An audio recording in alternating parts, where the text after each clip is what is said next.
hello friends welcome back to my channel आइसर Boro' channel नोंथांमोनखौ बयखौबो बरायबा हरनाय थाबाय गोजोन फुंबिलिनि हामलायनाय थाबाय दायो नै दाउ फिसिदों माखासे दाउ नोंथांमोननो दिन्थिनोसै आं बेसेबां दाउ फिसिदों आरो दाउनो एसे आदार सारनानै होनोसै एकदमबारे माने आदार मोनजायागौ माने थाबाय थायो खाथि खाथि बिराद डिस्टार्ब खालामो एसे आदार होनानै नोंथांमोननो दिन्थिनोसै आं बेसेबां दाउ फिसिदों नायदो दै किर किर किर किर किर किर नो जाफैदो माबारनो नै माइरं गरनैसो लाना फैदों नै जाफैदो नै बिथिसो नै नो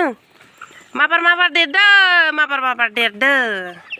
फुजा फाथाल फैदों एरबानो गस्लायाव थाइसेबो फैसा गैया जाना थादों थाइसेबो फैसा गैया जाना थागोन नै गथ'फोरनो पेन गस्ला बायना होनो नै हि जोम लानो दख'ना गांसेबो गोदान लानो हायाखै आङो एरबा फुजा फाथाल नायनो लागि नै जाफैदो माबार मोदोम जा नै जों मोनजायाखैब्लाबो नै गरनैसोब्लाबो रानै नोंसोरजोंबो रानै माइरंखौ दोनदों आङो माबार जानानै मोदोम जा एसे गिलिर जानानै जेब्ला फाल्लायावहाय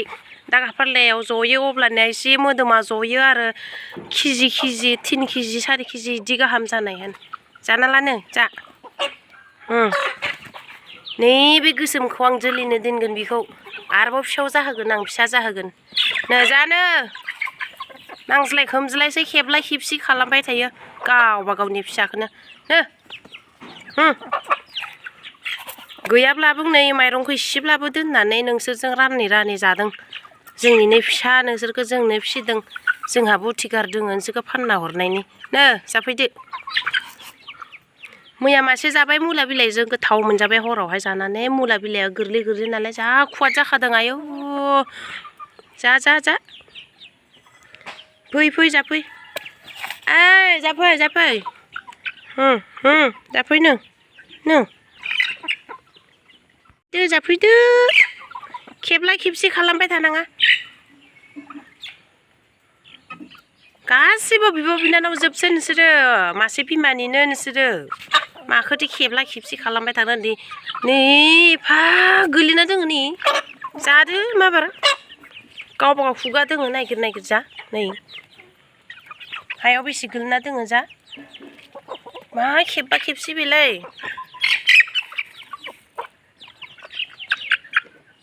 नो जाफैदो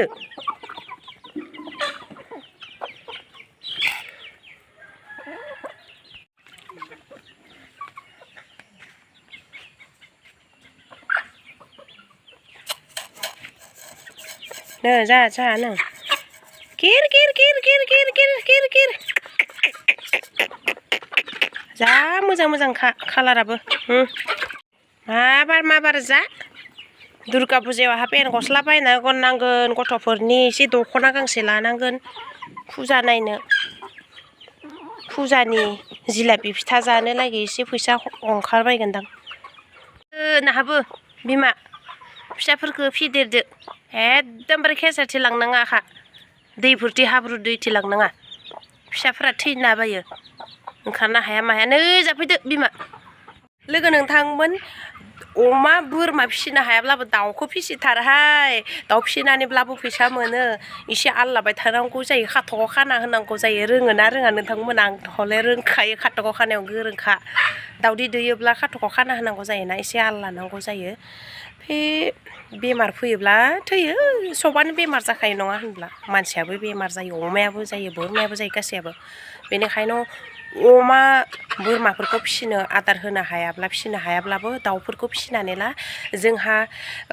ओंखाम जायोब्लानो खालाय दैखोन गथ'फोरनि बा गावनिबो जानो हायैफोरखौ माहा सैमाबो गैयाब्ला अमाबो गैयाब्ला माहा दोनगोन एरनो गारलाबायनाय जायो बेनिखायनो दाउफोरखौ फिसिनानै ला दाउफोरा मालाय खनजाबायगोन ओमफ्राय आरो दाउफोरनि हाराफोरखौहाय जालाबायगोन मालाय नङा होनब्ला बिब्दिनो देरलाङो मालाय खुल्ला मेला गावआनो हारसिंनो मालाय एस्रा फैनानै जानानैबो